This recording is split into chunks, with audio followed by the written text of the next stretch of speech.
Punsi ijel akanba, punsi irei akanba, punsi lemai hangluba, mairigi lemai oiramba, punsi irol lupluba, awa irol oiramba, nungsi panthungni khalluba, kaina panthung oiramba, taibang sintha panglamba, aroibe heptan khraboy, mapu magi khudolbo karam aina latnani.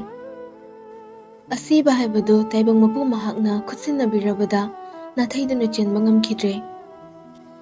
Thasna magi kada hiptuna lerambani masa khara nungaite haiduna adubo makhada mi langba manba makhol tarakpaduda karino haiduna tabli hogatuna kagi thong hangdorakpani aduga stair thak adu tapna ngaktuna makhada kumtharakpadadi ahal oiraba mapai bungo adu leimaida uptuna taraga leibadu urai adu hek ubaga tafing kumtharakpada amuk surai manim ibemabu punduna famalambado prap chenba chatpoi tawduna manemda pulliba thawrido luthoknaba laknai adubu mikuptuda chawraba ka aduda thalamba maipumba mutkhre karisu ukhidre pumchak chekre adubu thasna mamada pulliba thawrido madi makhutna amambaduda luthoknaba kanna laknari kanagumba kharasu maphamadumda changakpagi khungu makholna krukru laubagi makhol tarei ngaihaki matungda amu kagi bulb thankalakpada mumit khangthak thakatuna mumit uisinjai aduga tapna khap tawduna panglakpada manem ibemagi maningda nupa ama ya haina lawrakpadu tarubada thasana pairamba thawri khangta thadoktuna maning handuna tusili ima nupa andogi masak ubada thasana pakhatkre mama ibe mama so kaptuna lauduna mamauda hairi bema nang chatkhro isubu puduna nang chatkhro imagi khallanu nangi babagi so nang khallanu aigi isubu kallo chatlo bema nang chatlo thasna kaptuna ai ngamo ye ma leilelina bema chatlo nang iman haibase tadra chatlo ima leileni su kaptuna imana nangbu mamangda ta thiki haiduna nangsu imagi wabu thawaidabra nupi macha chatlo nangni imabu nangi he pukchabi imamak ni khatlabadi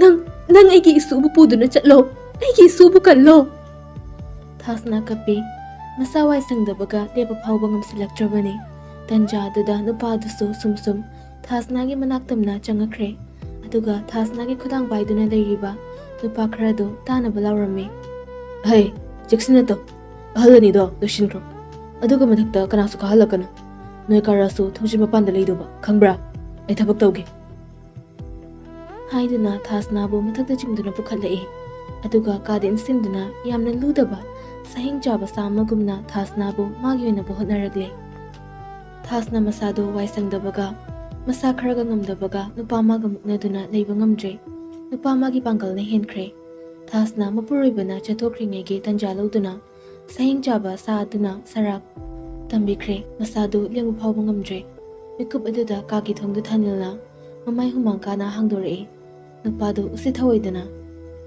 hai maro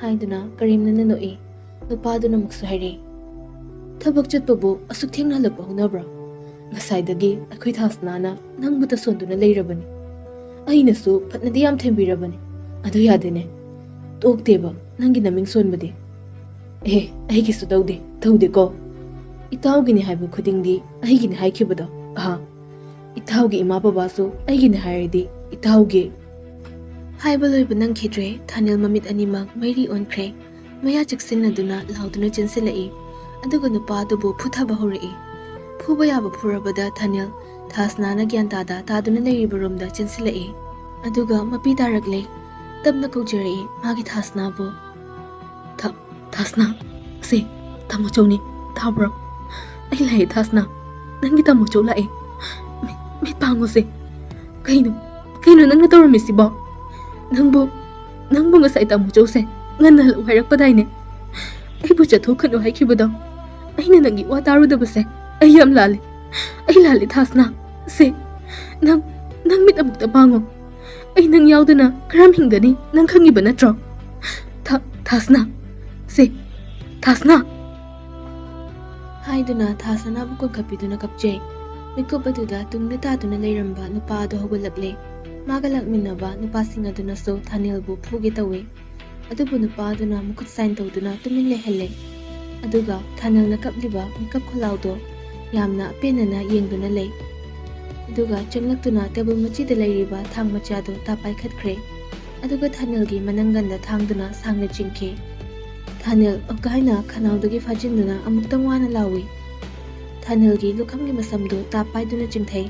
Aduga saun hairi nupa aduna. Manungkhang, nang khangbra.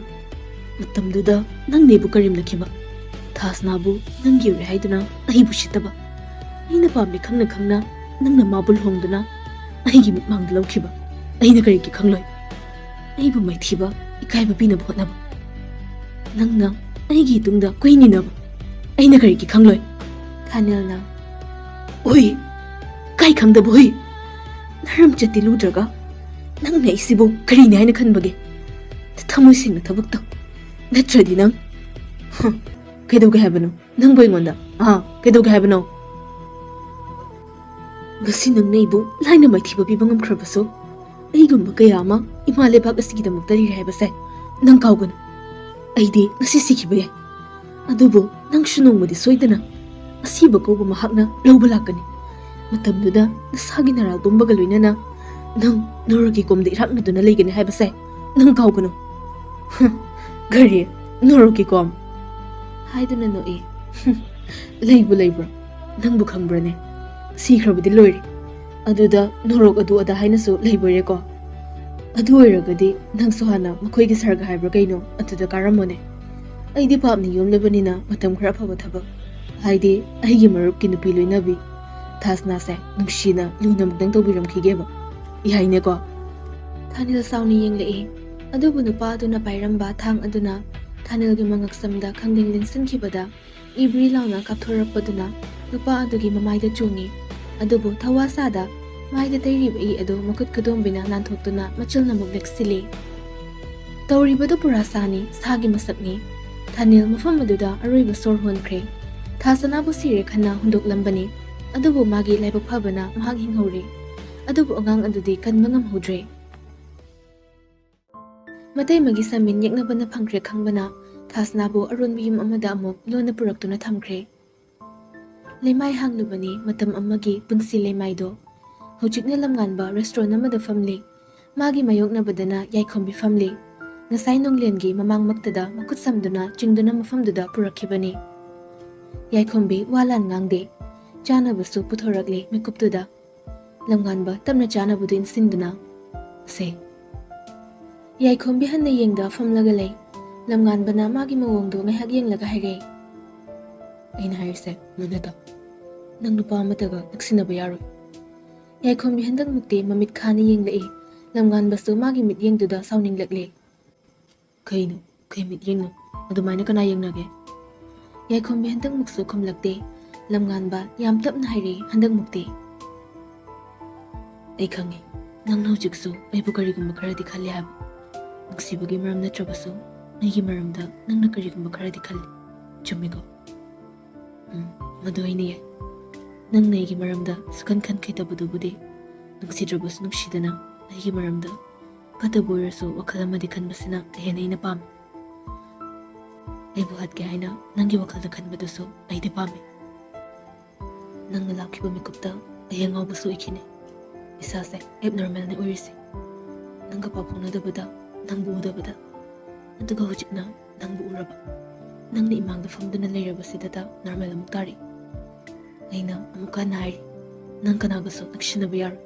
Sindoy na tanong. Masida karigumba ay nahabada yada doon na linaramba. Warisa naramba to ba. Kudakta nang imagi mamong Thoibi rekang. Yaikhombi uhay ang matahayda famlambado fukagat doon na. Yung chalasi. Lamgan ba karana mong hore? Tumandra. Nahing masing bada chatpagi wakal galapaside. Nawa na puroi bu ugadaba lamgan ba isa.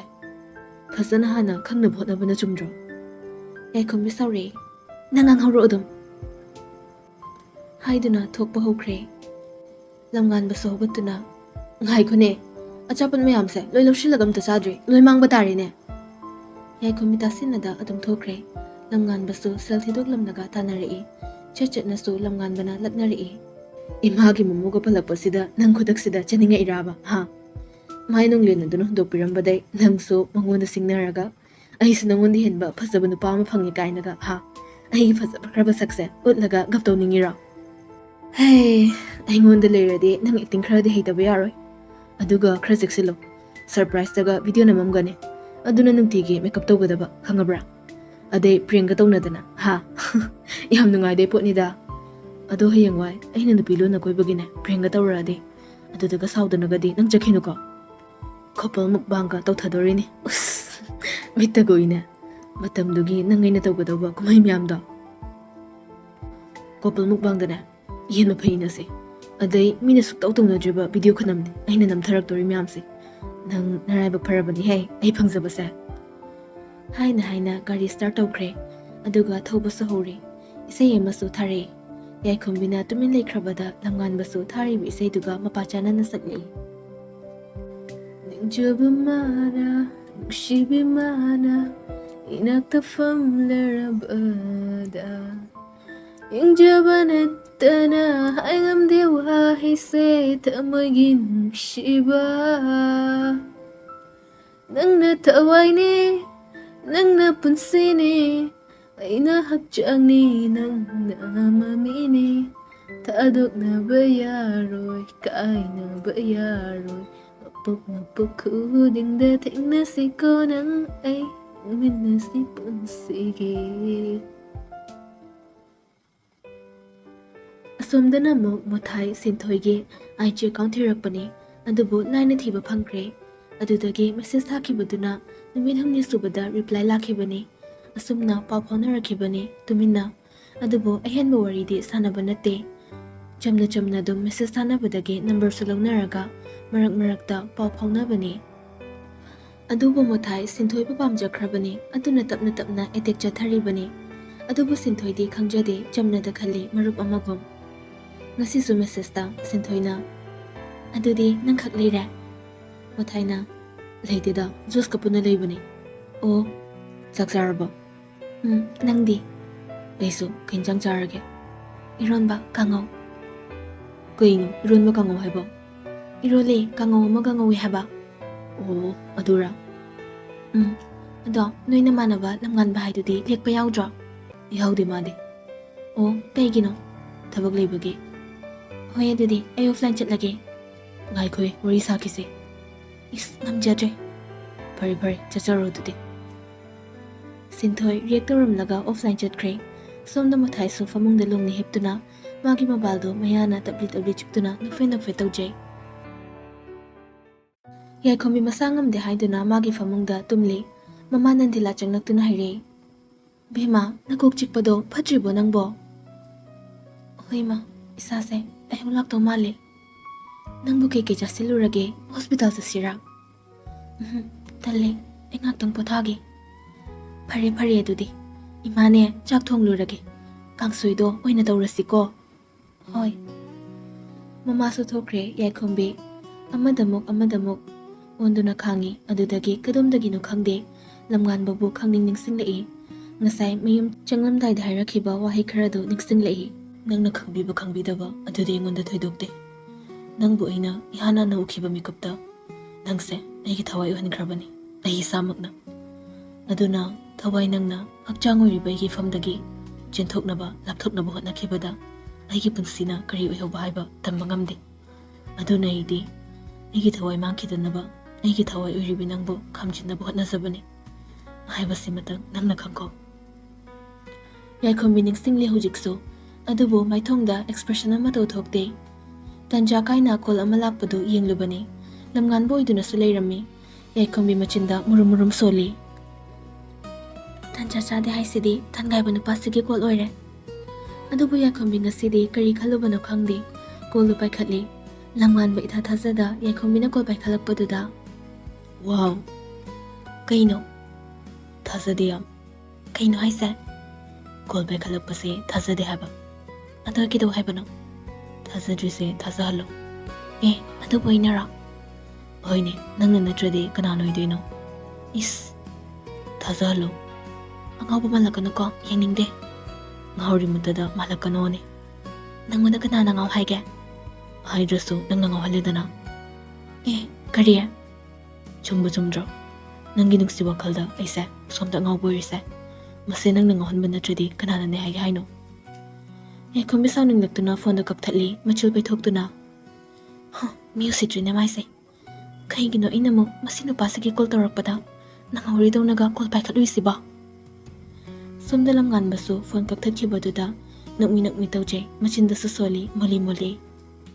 Nuksine nupini gaina. Asung nuksibasibo kay nupino sibo.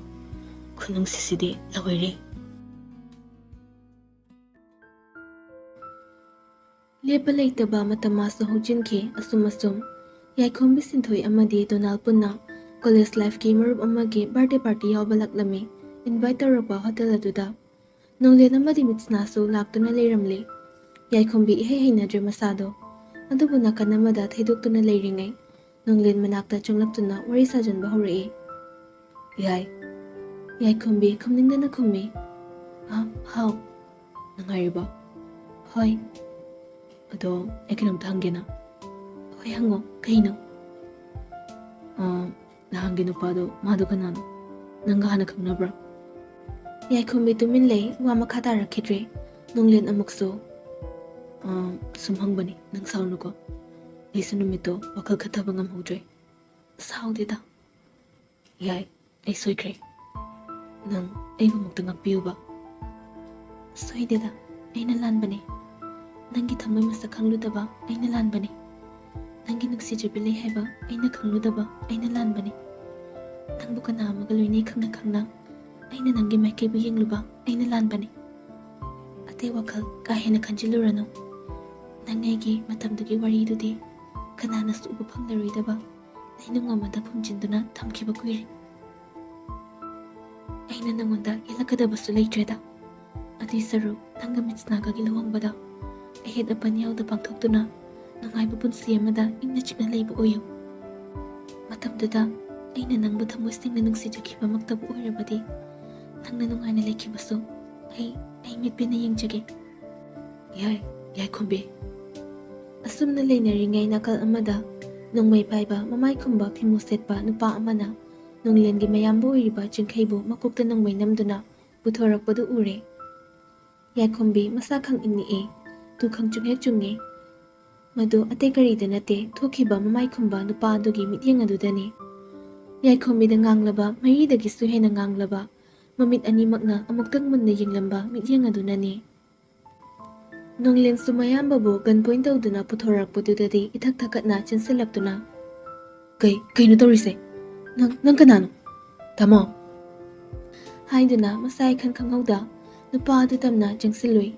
Adubu mamai khumba nupa aduna jangsilakliba nonglenbo magi nongmai paiba makut aduna amuktang haiduna inthorakpada nupa adugi mamaida khumlamba amuba machugi fi adu nantharakduna lemaida takre. Nonglen lemaida upthaduna tukre. Party adu tilamba mibum khuding aki khangnaina launare. Adubu Yaikhombi mahadi kamdori kiramba maithong khumjinkhiduna angakpa maithong amada mamit ani lauthokduna nupa aduda yengduna leikhre. Nupa adasu Yaikhombi da amuktang hanna yenglamlaga jingkhaibu puduna chatkre.